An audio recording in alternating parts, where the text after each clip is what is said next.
Hello, friends.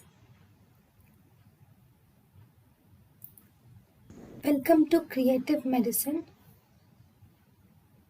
In this lecture, we will learn about So, so if you see the treatment of breast cancer, in the treatment of breast cancer, first it is divided into two types. We have early invasive breast carcinoma. Early invasive breast cancer includes stage 1, 2A, and 2B, whereas we have locally advanced breast cancer. Locally advanced breast cancer include stage 3A, 3B, and 3C. Then we have distant metastasis involving breast cancer. Distant metastasis mainly includes stage 4.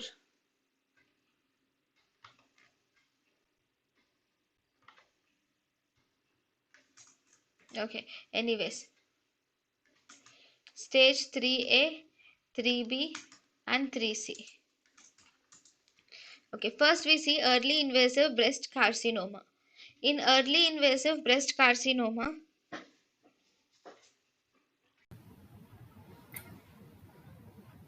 thank you and thank you for watching.